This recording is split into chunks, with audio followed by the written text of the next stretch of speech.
Welcome to Sutar Agri Point. Sutar Agri Point के YouTube channel में आप सभी का स्वागत है। आज जैसा कि आप सभी को पता है, आज का हमारा टॉपिक रहेगा एलिलोपैथी। यानी एलिलोपैथी किसे कहते हैं, यानी एलिलोपैथी प्रभाव क्या होता है, कौन कौन सी क्रॉप्स में होता है, इसके क्या अनुकूल प्रभाव होते हैं, क्या विपरीतकूल प्रभाव होते हैं, इसके बारे में पढ़ेंगे। तो आज हमारा टॉपिक रहे एलिलोपैथी। आज इसके बारे में हम कंप्लीट अध्ययन करेंगे। तो सबसे पहले आप हमारे चैनल को लाइक करें और सब्सक्राइब करें और शेयर करें। और इस पीडीएफ से सीधे हमारे यूट्यूब चैनल का लिंक दिया हुआ है, तो आप यहां से हमारे चैनल को सीधे जाकर सब्सक्राइब कर सकते हैं। पीडीएफ आपको हमारे टेलीग्राम ग्रुप पे मिल जाएगी, तो इसके लिए आप हमारे टेलीग्राम ग्रुप को ज्वाइन कर सकते हैं। तो आपको बेसिकली कुछ नहीं करना, सीधे सुतार एग्री पॉइंट लिख के टेलीग्राम पे सर्च करना है।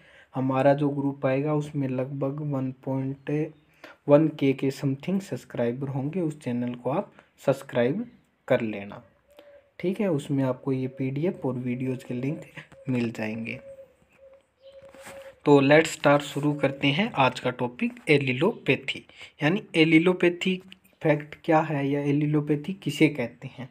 यानी यह एक प्रक्रिया है जिसके अंतर्गत यानी फसलों के बीच की अंतर क्रिया दूसरी तरह से भी होती है। जैसे पौधे के द्वारा छोड़े गए रसायनों का स्राव, किसी फसल के द्वारा छोड़े गए पदार्थों का दूसरी फसल पर परोक्ष या अपरोक्ष रूप से पड़ने वाला हानिकारक प्रभाव एलिलोपैथी कहलाता है। अब इसका मोटा मोटी अर्थ ये हो गया कि मतलब ये आपका एक प्लांट है ए, ठीक है, ये है इसकी जड़ें, यानी और ये है आपका प्लांट बी।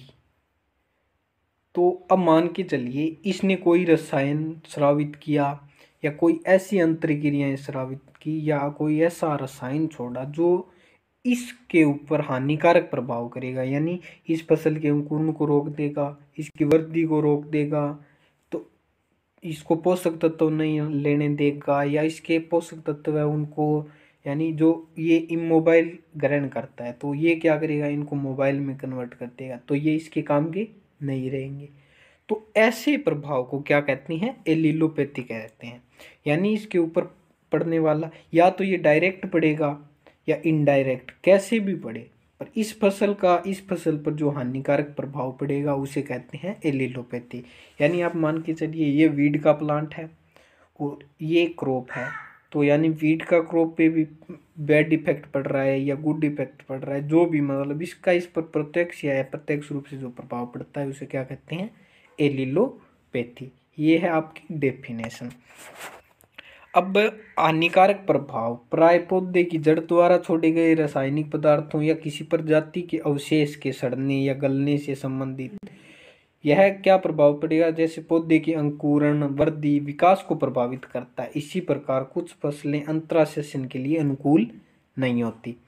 तो यानी अगर कुछ फसलें ऐसा प्रभाव डालती हैं जो एलिलोपैथी इफेक्ट है, तो इनका हम अंतरासेचन नहीं करेंगे।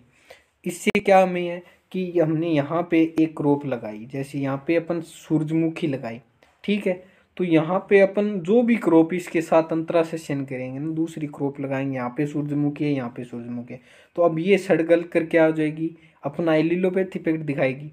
तो यहाँ पे हम जो भी फसल बुआई करेंगे उसका अंकुरण ही नहीं होगा, तो फिर हमने बुआई की वो कोई काम ही नहीं आएगी। तो इसलिए इन फसलों में या तो इन फसलों का पहचान कर लेते हैं, फिर इनके अंतरासेचन अनुकूल नहीं माना जाता। वो इसलिए नहीं माना जाता कि यहाँ पे इस पर सूरजमुखी का प्रभाव हो गया, यहाँ पे इस क्षेत्र में इसकी जड़ें आएगी, अगर हम इन्हें सड़ा गला देंगे तो भी यहाँ पे अंकुरण नहीं होता।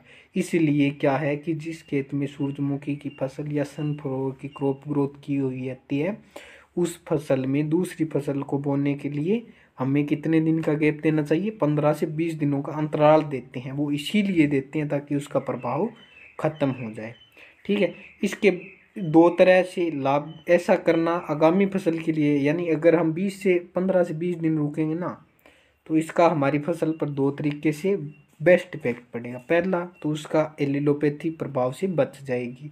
दूसरा क्या है, सूरजमुखी अवशेष तीव्र गति से सड़ते हैं, तो जिससे नाइट्रोजन का क्या है, खनिजीकरण हो जाएगा और हमें नाइट्रोजन पर्याप्त मात्रा में मिलेगी। नेक्स्ट अपना रहेगा एलिलोपैथी के प्रभाव, यानी एलिलोपैथी इफेक्ट कितने प्रकार का होता है। इसके मेनली दो प्रकार होते हैं, ट्रू एलिलोपैथी और फंक्शनल एलिलोपैथी। इसे सत्य एलिलोपैथी बोलते हैं और इसे कार्यात्मक एलिलोपैथी बोलते हैं। तो ये सत्य हो गई और ये फंक्शनल हो गई। ठीक है, अब फंक्शनल एलिलोपैथी फिर दो प्रकार की होती है, एक तो परसैंदमन और एक ये मतलब परसमंद सैंदमन होती है। मतलब ये होगी एलिलो इनहेबिटेशन और दूसरी होती है ऑटो इनहेबिटेशन। ये परसैंदमन और ये होती है, इसका प्रभाव मतलब तुरंत होगा। अब देख लेते हैं सत्य allelopathy effect, true allelopathy effect, यानी हानिकारक पदार्थ किसी भी पौधे से उसी अवस्था में प्राप्त होते हैं जिस अवस्था में वह दूसरे पर हानिकारक प्रभाव डालते हैं। तो यानी मान लीजिए इसकी जड़ से एक पदार्थ निकला, ठीक है, और ये दूसरे पौधे की जड़ है, तो ये इसके अंकुरण को सीधा ही कम कर देगा, इसे कन्वर्ट करने की जरूरत नहीं पड़ेगी, यानी जैसा है वैसा ही काम आ जाएगा। जैसे दूध था और हमने पी लिया तो मतलब दूध हमारे डायरेक्ट रूप से काम आ गया। तो ऐसे एलिलोपैथी इफेक्ट को क्या कहते हैं, ट्रू एलिलोपैथी, यानी जो जैसा था वैसा ही जाकर दूसरी फसल पर अपना प्रभाव रख देगा। जैसे दूध था और हमें दूध ही पीना था तो हमने लिया और पी लिया, तो मतलब उसे कन्वर्जेशन यानी कन्वर्ट करने की कोई आवश्यकता नहीं होती। यानी तो सत्य एलिलोपैथी किसे कहते हैं, यानी हानिकारक पदार्थ होता है वो उसी अवस्था में निकलता है जिस अवस्था में वो दूसरी फसल को नुकसान या लाभ या जो भी पहुंचाना होता है वो प्रभाव डाल देता है। ठीक है, तो इसे कहते हैं ट्रू एलिलोपैथी। अब दूसरी होती है कार्यात्मक या फंक्शनल एलिलोपैथी। तो ये दो प्रकार के होते हैं, यानी परसैंदमन और स्वसैंदमन। ऊपर वहाँ पे आपको वो स्वसैंदमन करना होगा, यहाँ पे ये आपको करेक्शन करनी है, यहाँ ये परसैंदमन की जगह क्या हो जाएगा, स्वसैंदमन हो जाएगा। यानी ऑटो का मतलब हो गया स्वयं और एलो का मतलब हो गया परसैंदमन, तो यानी इनहेबिटेशन का मतलब हो सैंदमन, तो ये स्वसैंदमन है। ठीक है, तो आप इसे करेक्ट कर लेना, पीडीएफ में देखेंगे, बाद में आपको एडिट करके प्रोवाइड करवा देंगे, कोई दिक्कत नहीं है। अब आपको देखना ये है कि ये इनडायरेक्ट रूप से प्रभाव डालेंगे, यानी इनको क्या होगा, पहले प्रोसेस होगी, निकलने के बाद उसकी प्रोसेस होगी। प्रोसेस कौन करेंगे, या तो सूक्ष्म जीवाणुओं द्वारा होगी। वो जो पदार्थ निकलेगा वो इन मतलब हानिकारक नहीं होगा, पूर्वावस्था में हानिकारक नहीं होगा। हानिकारक कब बनेगा, जब सूक्ष्म जीवों द्वारा उसका क्या होगा, क्रियाशील करेंगे। तो क्रियाशील करते ही वो क्या है, हानिकारक पदार्थ में बदल जाएगा। तो इसे कहते हैं एलिलोपैथी, यानी ये होगी आपकी फंक्शनल एलिलोपैथी। फंक्शनल में आपका क्या रहेगा कि हानिकारक पदार्थ है वो सीधे पहले हानिकारक नहीं होगा, जब तक हम सीधे काम होगा वो हानिकारक नहीं होगा। जब उस पर सूक्ष्म जीव क्रिया करेंगे तब वो एक्टिवेट होगा, एक्टिवेट होने के बाद उसका हानिकारक प्रभाव शुरू होगा। जैसे कि दूध था, तो दूध हमारे लिए हानिकारक नहीं था, अब हमने क्या किया, उस दूध की चाय बनाई, चाय बनाने के बाद उसे पिया, तो अब वो हमारे पर बैड या गुड इफेक्ट जो भी उसका प्रभाव रहेगा वो हम पर प्रभाव डालेगी। अगर सीधे पीती है तो नहीं डालती, पर अब चाय बनाकर पी रहे हैं उसी दूध को तो हमारे पर प्रभाव डालता है। तो ये आपकी होती है फंक्शनल एलिलोपैथी, यानी सीधे आप पे कोई प्रभाव नहीं होता। जब इसे सूक्ष्म जीव एक्टिवेट करेंगे तो इसके बाद क्रियाशील होने के बाद उसका हानिकारक प्रभाव पड़ेगा। तो ये दो प्रकार की होती हैं, यानी किसी प्रजाति अब परसैंदमन में क्या होगा कि किसी एक जाति द्वारा स्रावित रासायनिक पदार्थ पौधे के दूसरी प्रजाति पर हानिकारक प्रभाव डालता है लेकिन स्वयं पर नहीं, इसे बोलते हैं इनहेबिटेशन। यानी आप मान सकते हो आप दोनों भाई हो, तो दोनों एक दूसरे के लिए कभी लड़ाई झगड़ा ऐसे मतलब दूसरे पर हानिकारक प्रभाव नहीं है आपका, क्योंकि आप एक साथ रह रहे हो तो आपका प्रेम भाव उस अगर आप यही आप अपने दुश्मन के साथ कर रहे हो तो ये आपका अलग होगा हैबिटेशन। तो यही इसमें होता है कि एक ही प्रजाति में इनका क्या है, प्रेम भाव रहेगा, लेकिन जब ये दूसरी प्रजाति पर क्या करेंगे, विपरीत प्रभाव डालेंगे, तो इसे बोलते हैं परसैंदमन। और स्वसैंदमन होता है किसी पौधे द्वारा स्रावित रासायनिक पदार्थ उसी पौधे पर हानिकारक प्रभाव डालता है, यानी जिसने ये रसायन स्राव किया उसी पर इसी का इफेक्ट होगा, मतलब खुद को छोड़ देगा लेकिन पास वाले पौधे पर उसका इफेक्ट होगा। जैसे आपने यहाँ पर सेम क्रॉप लगा रखी है ऐसे मान के चलिए, ठीक है, और ये क्रॉप नाइट्रोजन का अत्यधिक शोषण कर रही है, तो ये यहाँ से ये सोचेगा मैं ज़्यादा अवशोषण करूँ, ये सोचेगा मैं ज़्यादा अवशोषण करूँ, ये सोचेगा मैं ज़्यादा अवशोषण करूँ, और ऐसे बाई चांस ये पौधा थोड़ा सा लेट हो गया उगने में, तो ये दोनों मिलके क्या करेंगे, यहाँ का पूरा ही अवशोषण कर लेंगे, तो इसके लिए कुछ बचेगा ही नहीं। पर है तीनों एक ही कुल के या एक ही परिवार के या एक ही फसल के पौधे हैं, तो ये क्या होगा, स्वयं सेंधमन होगा, यानी ये खुद का ही सेंधमन कर लेंगे, यानी खुद पर ही बुरा प्रभाव डालेंगे।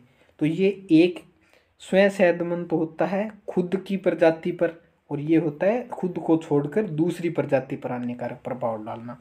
अब चर्चा कर लेते हैं एलिलोकेमिकल्स किसे कहते हैं। कभी कई बार एलिलोकेमिकल्स की भी डेफिनेशन पूछ लेते हैं, ये एक बार आपका 2 नंबर में आया हुआ क्वेश्चन है, एलिलोकेमिकल किसे कहते हैं एग्रोनॉमी में, और यही आपकी वीड में भी लगेगी, तो आपको इसका ये बेनिफिट रहेगा, ये टॉपिक आपको फर्स्ट ईयर में भी लगेगा और आगे आपके वीड मैनेजमेंट में भी लगेगा, तो आप दोनों में एक साथ ही पढ़ लीजिए। इसलिए मैंने इस टॉपिक को ऐसे तैयार किया है कि ये आपके दोनों क्लासों में भी काम आ सकता है, ठीक है।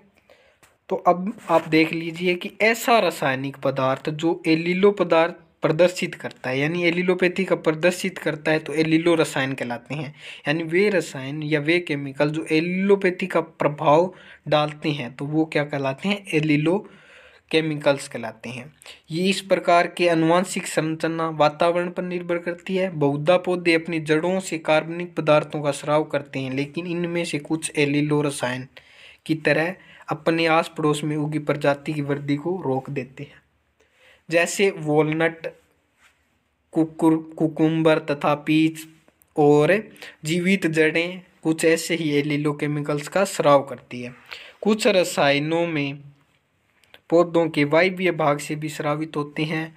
वर्षा की बूंदों, गिरती पत्तियों या कीटों के द्वारा धरातल पर पहुंचकर नीचे उग रहे पौधों की वृद्धि को रोक देते हैं, जैसे बेसिलस ग्लोब्यूलस की पत्तियों से स्रावित रासायनिक पदार्थ सरसों की अंकुरण को बुरी तरह से रोक देते हैं।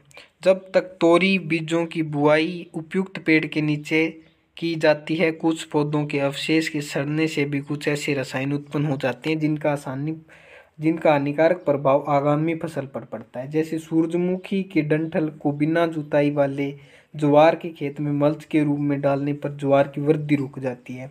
इसी प्रकार किसी पौधे के द्वारा उत्पन्न हार्मोन जैसे पदार्थों का लाभदायक प्रभाव दूसरे पौधों पर पड़ता है, तो इसे ऋणात्मक एलिलोपैथी या नेगेटिव एलिलोपैथी इफेक्ट कहते हैं। लेकिन लेग्यूम के जड़ गांठ से दूसरे पौधे को नाइट्रोजन मिलना एलिलोपैथी इफेक्ट नहीं है।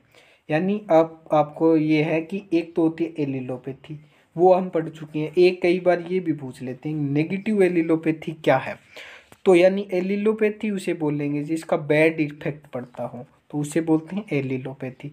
अब जैसे कि ज्वार के खेत में सूरजमुखी की मल्चिंग कर दी, तो क्या हो जाएगा, ज्वार की वृद्धि रुक जाएगी, तो ये क्या होगा, बैड इफेक्ट हो गया, तो ये तो आपकी हो गई एलिलोपैथी। नेगेटिव एलिलोपैथी क्या होगी कि उसका आपके फसल पर गुड इफेक्ट पड़ेगा। जैसे आपने कपास की बुआई की, ठीक है, कपास क्या करेगी, नीचे के रसायनों का अधिक, जैसे नीचे जो भी पोषक तत्व है उनका अवशोषण करेगी, बहुत ज़्यादा मात्रा में अवशोषण करके क्या है कि ऊपर की सतह में ले आएगी। तो अब आगामी अगर हम इसमें ग्वार भी की बुआई करेंगे तो हमारे कोई बेनिफिट नहीं है, लेकिन अगर हम गेहूं की या उथली जड़ों वाली फसलों की बुआई करेंगे तो उनकी जड़ें ही रहेगी इस क्षेत्र में, और ये आपके पोषक तत्व यहाँ से कहाँ ले आएगी, इस क्षेत्र में। तो अब हम जैसे ही कपास के खेत में गेहूं की बुआई करेंगे तो क्या रहेगा, अपनी क्रॉप ज़्यादा ग्रोथ करेगी, उस पर गुड इफेक्ट पड़ेगा, तो ये आपकी क्या हो गई, नेगेटिव एलिलोपैथी हो गई, यानी ये ऋणात्मक इफेक्ट हो गया। जबकि इसमें नाइट्रोजन का लेग्यूम इफेक्ट काउंट नहीं करती, उसका रीजन ये है कि वो क्या करती है, वो पौधे का एक सूक्ष्म जीवों के साथ मिलकर एक अलग संबंध होता है जिसे सहचर्य भी बोलते हैं, तो वो उसके हिसाब से होती है, और ये गांठें जब तक गलेंगी नहीं तब तक नाइट्रोजन मुक्त अवस्था में नहीं होगी, तो इसलिए इसे हम एलिलोपैथी में, नेगेटिव एलिलोपैथी में काउंट नहीं करते हैं। अब अपना नेक्स्ट रहेगा, इसमें कुछ 5-6 इफेक्ट हैं जो हर बार एग्जाम में पूछे जाते हैं, जैसे एसओ, आईबीपीओ, पीओ सभी में पूछ लेते हैं। और एक बार तो ये सुपरवाइजर में भी आया हुआ है भी, कॉटन इफेक्ट या इनका जैसे फसलों में एलिलोपैथी का प्रभाव नहीं है ऐसा पूछा था। तो अभी इसमें है एलिलोपैथी का प्रभाव नहीं है, तो ये इसमें कॉटन इफेक्ट होता है। क्योंकि अब आप देख ली कपास, तो कपास का हम देख लेते हैं कि कपास इफेक्ट या कॉटन इफेक्ट। कपास की जड़ें मृदा की निचली तह से जाकर वहां के पोषक तत्वों का उपयोग करती है और साथ ही पोषक तत्वों की कम मात्रा अपने साथ ऊपर ले आती है, आगामी फसल के लिए पोषक तत्वों का उपयोग कर लेती है। तो तथा आगामी फसल पर कोई हानिकारक प्रभाव नहीं पड़ता, इसे ही क्या कहते हैं, कॉटन इफेक्ट। इसके बाद आपका रहेगा सोरगम इफेक्ट या ज्वार इफेक्ट। ये बहुत बार पूछा जाने वाला प्रश्न है कि सोरगम इफेक्ट किसे कहते हैं। यानी तीव्र वृद्धि के करने वाला धान्य फसल है ये, जो कि यह मिट्टी का भूरपन दोहन करती है, यानी भरपूर दोहन करती है और इससे अधिक उपज यानी अधिक कार्बन नाइट्रोजन रेशो वाले डंठल मृदा अवशेष में सड़ने में ज़्यादा वक्त लगता है। सड़न की प्रक्रिया के क्रम में मृदा नाइट्रोजन का कुछ भाग सड़न के कार्य में सूक्ष्म जीवाणुओं द्वारा अपने विकास के लिए ग्रहण कर लिया जाता है, जिससे मिट्टी में तत्क्षण यानी नाइट्रोजन की कमी यानी उसी समय नाइट्रोजन की कमी तुरंत प्रभाव से बढ़ जाती है। इस स्थिरीकरण को यानी इससे स्थिरीकरण कहते हैं। यानी ये क्या होगा, पोषक तत्व है जो मोबाइल था नाइट्रोजन, उसे क्या ये इन मोबाइल में कन्वर्ट कर देंगे। यानी जो पहले बहने यानी जो पहले नाइट्रोजन काम की थी वो अब रहेगी ज़मीन में, लेकिन काम की नहीं रहेगी। जब तक इसे हम कन्वर्ट नहीं करेंगे वो अपने लिए उपयोगी नहीं होगी। तो इसे क्या कहते हैं, स्थिरीकरण या इनमोबालाइजेशन। तो अब इनमोबालाइजेशन होने के बाद क्या करेगी, ये वहीं पे रुक जाएगी। तो और नाइट्रोजन का क्या है कि इसे टाइम लगेगा।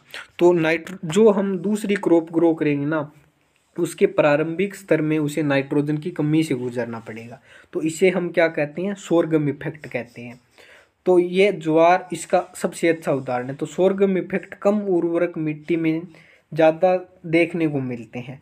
यानी रागी इसका अपवाद है, राई में ऐसा नहीं होगा, ये इसका उपवाद, बाकी सभी सीरियल्स क्रॉप इसे अपनाती है। क्योंकि इसका अवशेष तुरंत सड़ जाता है, जिससे सोरगम इफेक्ट से बचने के लिए आगामी फसल में प्रथम बार हमें नाइट्रोजन क्या है, प्रथम बार उर्वरक डालने के क्रम में नाइट्रोजन हमें 25% अधिक डालना चाहिए। नाइट्रोजन कितना अधिक डालना चाहिए, 25% नाइट्रोजन अधिक डालना चाहिए, जिससे कि फसल में सड़ने की प्रक्रिया वो तुरंत रूप से होगी और फसल जल्दी सड़ेगी। तो और वो नाइट्रोजन है जो इन मोबाइल थी वो कन्वर्ट होके सड़ने के बाद हमें मोबाइल में प्राप्त होगी, तो उसे पौधे उपयोग करेंगे और अपनी वृद्धि को सुचारू रूप से बनाए रखेंगे। तो इसे बोलते हैं कॉटन इफेक्ट। ये भी एक आपका एलिलोपैथी का ही इफेक्ट है। नेक्स्ट है अपना लेग्यूम इफेक्ट या दाल प्रभाव। तो ये एलिलोपैथी में वैसे काउंट नहीं होता, पर इसे एलिलोपैथी में पढ़ाई जाती क्योंकि ये उसके समानुरूप होता है। तो लेग्यूम इफेक्ट में होता है कि लेग्यूम की जड़ों में गांठें यानी रूट नोड्यूल्स पाए जाते हैं। अवशेष सड़ने पर मिट्टी में नाइट्रोजन उपलब्ध कराता है तथा लेग्यूम मृदा फास्फोरस को अवशोषित कर उसे कार्बनिक फास्फोरस में बदलता है। इस तरह कार्बनिक फास्फोरस को कार्बनिक फास्फोरस में बदलकर लेग्यूम मृदा में अघुलनशील रूप में आगामी फसल के लिए फास्फोरस उपलब्ध करवाता है। धान्य फसलों की अपेक्षा लेग्यूम के जड़ में धनायन विनिमय क्षमता यानी कैटायन एक्सचेंज कैपेसिटी अधिक होती है, जिससे यह द्वितीय आयन आवेशित धनायन बनाते हैं, जैसे C++ Mg++ का अवशोषण अत्यधिक करता है। जबकि धान्य फसलें या सीरियल्स क्रॉप मोनो यानी एकल आवेशित धनायन बनाती है, यानी मोनो इवलेटन कैटायन बनाती है, जैसे K+ का। तो अतः क्या होगा कि धान्य फसलों एवं लेग्यूम फसलों में प्रतियोगिता के नहीं के बराबर होती है। ज़्यादातर लेग्यूम में कुछ छाया भी बर्दाश्त करने वाली होती है और इन्हीं फसलों में सब कारणों से किसी भी फसल में फसल चक्र के अंदर सघन फसल प्रणाली हेतु लेग्यूम्स का समावेश आवश्यक होता है। अब आप इसे ऐसे समझ सकते हैं कि ये है आपकी सीरियल्स क्रॉप, ये आपकी सीरियल्स क्रॉप है, ठीक है। और ये आपकी है मान लीजिए लेग्यूम क्रॉप, दाल वाली फसल।